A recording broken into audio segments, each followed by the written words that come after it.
Bismillahirrahmanirrahim. Dear viewers, once again welcome back to our YouTube channel AK Education. Dear viewers, अपने previous MCQs के practice session में हमने 10 MCQs discuss कर लिए थे. अपने उस प्रैक्टिस सेशन को सेशन नंबर 2 में हम कंटिन्यू करते हुए अब क्वेश्चन नंबर 11 को स्टार्ट करेंगे. क्वेश्चन नंबर 11 में हमसे ये पूछा गया है कि a nodal plane is an orbital is the plane where electron density is. कि नोडल प्लेन किसी भी ऑर्बिटल का ऐसा प्लेन या ऐसा पॉइंट होता है जहां इलेक्ट्रॉन डेंसिटी क्या होती है. अल्फा में कहा गया जहां इलेक्ट्रॉन डेंसिटी मैक्सिमम होती है, बीटा में कहा गया जहां इलेक्ट्रॉन डेंसिटी ज़ीरो होती है, चार्ली में कहा गया जहां इलेक्ट्रॉन डेंसिटी इन्फिनिटिव होती है और डेल्टा में कहा गया जहां इलेक्ट्रॉन डेंसिटी मिनिमम होती है. अब ये चीज़ हमें समझनी चाहिए कि लफ्ज़ नोडल प्लेन यही चीज़ हमें बता रही है कि ऐसा पॉइंट है जहाँ कोई ना कोई चीज़ ज़ीरो है. अगर इसको मैं फिज़िक्स के साथ कोरिलेट करूँ तो फिज़िक्स में भी आप पढ़ते हैं कि स्टेशनरी वेव्स में दो किस्म के पॉइंट्स होते हैं. एक नोड पॉइंट होता है, एक एंटी नोड पॉइंट होता है. ऐसा पॉइंट जहां एम्पलीट्यूड ज़ीरो होता है उसे नोड कहा जाता है और जहां एम्पलीट्यूड मैक्सिमम होता है उसे एंटी नोड कहा जाता है. अब यहाँ इलेक्ट्रॉन डेंसिटी है. इलेक्ट्रॉन डेंसिटी जहाँ ज़ीरो होगी उसे हम नोडल प्लेन कहेंगे. अब यहाँ एक जो कंफ्यूजिंग ऑप्शन है वो हमारे पास मिनिमम है.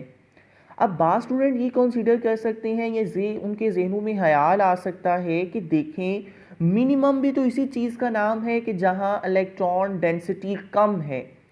याद रखें मिनिमम और ज़ीरो पे बहुत फ़र्क होता है. ज़ीरो का मतलब है कि इलेक्ट्रॉन डेंसिटी सिरे से ही मौजूद नहीं, जबकि मिनिमम का मकसद ये है कि इसमें इलेक्ट्रॉन डेंसिटी मौजूद तो है लेकिन मैक्सिमम नहीं, ज़्यादा नहीं, थोड़ी नहीं, बल्कि बिल्कुल कम है. लेकिन फिर भी जहन में ये ख्याल तो आ गया ना कि थोड़ी बहुत है. मिनिमम का मतलब होता है मौजूद है लेकिन बहुत कम है और ज़ीरो का मतलब है सिरे से मौजूद ही नहीं. और नोडल प्लेन ऐसा प्लेन होता है जहां इलेक्ट्रॉन डेंसिटी सिरे से ही मौजूद नहीं. लिहाजा आपने ऑप्शन डेल्टा की तरफ जाने की बजाय ऑप्शन बीटा को चूज करना है जहां इलेक्ट्रॉन डेंसिटी ज़ीरो है. ऑप्शन नंबर 12 को देखें तो वहां कहा जा रहा है the number of the degenerate orbitals, यानी हमें बताना क्या है कि कितने डीजनरेट ऑर्बिटल होते हैं इन अ सबशेल, एक सबशेल में हैविंग सॉसेज शेप. ऐसे डीजनरेट ऑर्बिटल जिनकी शेप भी सॉसेज है और वो सबशेल में पाए जाते हैं. इन डीजनरेट ऑर्बिटल का नंबर कितना है? वो 5 डीजनरेट ऑर्बिटल ऐसे हैं कि जिनकी सॉसेज शेप होती है, वो 1 है, वो 3 है, वो 7 है. अब हमें शेप के बारे में ऑलरेडी बताया जा चुका है, टेक्स्ट में हम ये पढ़ चुके हैं कि जो सिंगल ऑर्बिटल का डीजनरेट ऑर्बिटल होता है वो एस सबशेल होता है और उसकी स्फेरिकल शेप होती है. और जो पी ऑर्बिटल या पी सबशेल होते हैं वो 3 किस्म के होते हैं, P X, P Y, P Z, और तीनों की शेप डम्ब लाइक होती है. और जो डीजनरेट ऑर्बिटल जिनकी तादाद 5 होती है वो डी ऑर्बिटल में होते हैं और इन डी ऑर्बिटल्स का नाम भी हमने पढ़ रखा है. बहरहाल यहाँ नाम तो नहीं पूछेंगे, for example d x y, d z square minus y square, d y z, ये नाम हमने पढ़ रखे हैं और इन सब के बारे में हमें पता है कि पांचों के पांचों जो हैं ये सासेज लाइक स्ट्रक्चर होते हैं. और सासेज किसे कहते हैं आप ये समझ लीजिए कि जिस तरह प्लेट होती है प्याली के नीचे जो रखी जाती है जिसमें चाय पेश की जाती है, उसे सॉसेज कहा जाता है. अब वो सॉसेज शेप के 5 डीजनरेट ऑर्बिटल होते हैं और ये डी ऑर्बिटल के हमारे पास डीजनरेट ऑर्बिटल्स हैं. जो डी सबशेल है एसपीडीएफ में, जो डी सबशेल है इसमें 5 डीजनरेट ऑर्बिटल हैं और ये पांचों के पांचों हमारे पास जो हैं वो सॉसेज शेप के होते हैं. So exact option will be the beta. और बीटा ऑप्शन में हमें ये कहा गया कि ये 5 हैं. यहाँ नंबरिंग थोड़ी सी चेंज है, चार्ली जो है वो 3 है और बीटा पे 5 है, लिहाजा ये इसकी अरेंजमेंट चेंज है, इसे कंफ्यूज नहीं होना. नोट टाइपिंग में कुछ ऐसा प्रॉब्लम है. बहरहाल इसका ऑप्शन बीटा यानी 5 है. क्वेश्चन नंबर 13 को देखें तो क्वेश्चन नंबर 13 में कहा गया कि quantum number values for 3p orbitals are, कि 3p ऑर्बिटल के लिए क्वांटम नंबर की वैल्यू बतानी है। इसमें उसने दो बेसिक वैल्यूज़ पूछी हैं, n और l की, यानी प्रिंसिपल क्वांटम नंबर बताना है और एजीमुथल क्वांटम नंबर बताना है। याद रखिए, जब कभी भी ऐसा क्वेश्चन आ जाए कि जिसमें आपने ये बताना हो कि इसकी प्रिंसिपल क्वांटम नंबर वैल्यू क्या है और इसी तरह एजीमुथल क्वांटम नंबर वैल्यू है, तो आपने गिवन ऑर्बिटल पे गौर करना है। फॉर एग्जांपल अब यहाँ हमें गिवन ऑर्बिटल 3p है। फर्स्ट चीज़ जो कि यहाँ से क्लैरिफाई हो गई कि जो 3 है ये असल में उसका प्रिंसिपल क्वांटम नंबर है। लिहाजा एलिमिनेशन मेथड लगा के आप ये देख लें कि ऑप्शन नंबर चार्ली और ऑप्शन नंबर डेल्टा तो बिल्कुल रॉन्ग हो गया, क्योंकि चार्ली में भी n की वैल्यू 2 दी गई है और डेल्टा में भी n की वैल्यू 2 दी गई है और n की वैल्यू एग्जैक्टली तो 3 है। लिहाजा ना तो चार्ली एग्जैक्ट ऑप्शन हो सकता है ना डेल्टा एग्जैक्ट ऑप्शन हो सकता है। ऑप्शन अल्फा और बीटा दोनों में वैल्यू हमारे पास n की 3 ही है, लेकिन l की वैल्यू में डिफरेंस है। अब मेनली हमने ये चेक करना है कि L की वैल्यू कहाँ एग्जैक्ट है और कहाँ गलत दी गई है। अब हमें पता है कि जो P सब शेल है इसके लिए L की वैल्यू 1 होती है, S सब शेल के लिए L की वैल्यू 0 होती है, D सब शेल के लिए हमारे पास L की वैल्यू 2 होती है और F सब शेल के लिए हमारे पास L की वैल्यू 3 होती है। लिहाजा अब गिवन ऑर्बिटल में 3p है और p की वैल्यू हमने 1 स्पेसिफाई की है, लिहाजा अल्फा ऑप्शन राइट नहीं हो सकता क्योंकि इसमें l की वैल्यू 0 दे दी गई है। अब b में l की वैल्यू चूंकि 1 है और n की वैल्यू 3 है, यानी दोनों एग्जैक्ट वैल्यूज दी गई हैं, so option beta will be the right option. Next move करते हैं क्वेश्चन नंबर 14 में हमसे ये कहा गया कि maximum number of the electrons that can be accommodated in P sub shell.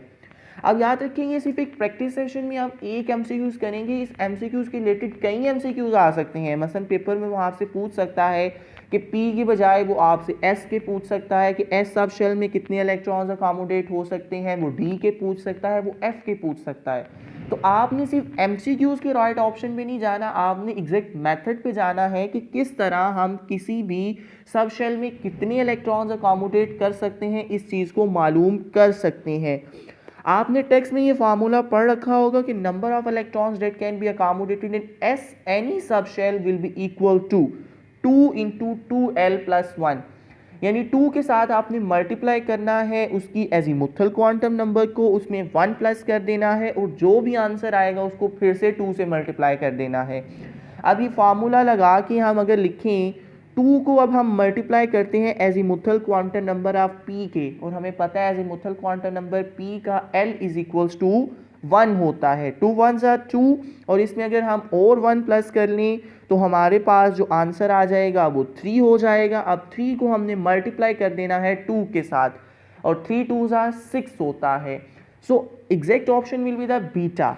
अब ये जो 2 है ये हमारे पास एग्जैक्ट ऑप्शन होता अगर वो एस सब शेल के पूछता, अगर 10 चार्ली ऑप्शन तब एग्जैक्ट होता अगर वो डी सब शेल के पूछता, और डेल्टा ऑप्शन 14 तब राइट होता अगर वो एफ सब शेल के पूछता।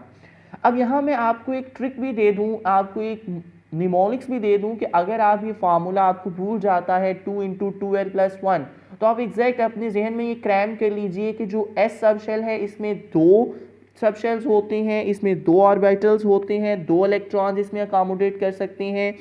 बी सब शेल की अगर बात करें अगर हम नेक्स्ट बात कर लेते हैं एस के बाद पी सब शेल की, तो इसमें 6 इलेक्ट्रॉन अकोमोडेट कर सकते हैं, डी में 10 इलेक्ट्रॉन अकोमोडेट कर सकते हैं और एफ में 14 इलेक्ट्रॉन अकोमोडेट कर सकते हैं। अदरवाइज आप फार्मूले की मदद से भी सॉल्व करके देख सकते हैं।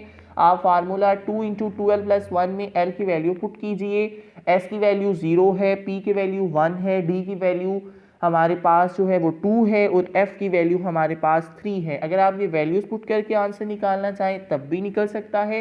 बहरहाल आप इसे क्रैम भी कर सकते हैं कि s के लिए इलेक्ट्रॉन अकोमोडेशन की कैपेसिटी 2 है, p के लिए इलेक्ट्रॉन अकोमोडेशन की कैपेसिटी 6 है, डी के लिए हमारे पास इलेक्ट्रॉन अकोमोडेशन की कैपेसिटी 10 है और एफ इलेक्ट्रॉन कैपेसिटी हमारे पास 14 है।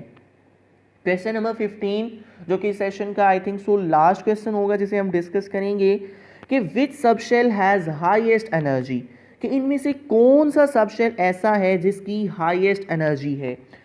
अब इन तमाम चीज़ों को एक साइड पे रख के मैं आपको एक आसान से तरीका बता देता हूँ कि कभी भी आपको ये पूछा जाए कि किस सबशेल की मैक्सिमम एनर्जी होगी या हाईएस्ट एनर्जी होगी, तो आपने अपने जहन में ये याद रखना है कि energy of the subshell is directly proportional to n+l value. ये टेक्स्ट बुक में तो नहीं फार्मूला लिखा गया, लेकिन फिर भी आपको याद होना चाहिए कि किसी भी सबशेल की जो एनर्जी है वो डायरेक्टली प्रोपोर्शनल होती है n+l वैल्यू की।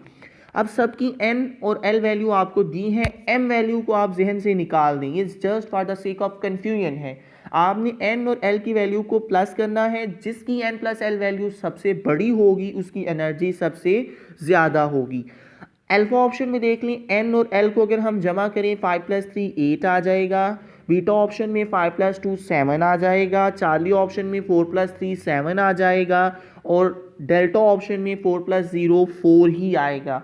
अब चूंकि अल्फा ऑप्शन में n+l वैल्यू 5 + 3 8 सबसे ज़्यादा मैक्सिमम है, सबसे ज़्यादा है, और मैंने कहा कि energy of subshell is directly proportional to n+l value, इस फॉर्मूले को लगा के हमें ये पता लगा कि n+l वैल्यू चूंकि क्वेश्चन नंबर 15 में अल्फा ऑप्शन में सबसे ज़्यादा है, so the exact answer for the question number 15 will be the alpha option, क्योंकि इसमें n+l वैल्यू 8 आ रही है जो कि रिमेनिंग ऑप्शन में सबसे ज़्यादा है। So that was all about the 5 most important MCQs, जो कि टेक्निकल MCQs भी हैं, जिनमें से आपको कॉन्सेप्ट की ज़रूरत है, फार्मूला की ज़रूरत है, इनको हमने डिस्कस किया। मिलते हैं आपसे नेक्स्ट वीडियो में जिसमें हम मज़ीद MCQs को डिस्कस करेंगे, मज़ीद प्रैक्टिस सेशन को कंटिन्यू करेंगे।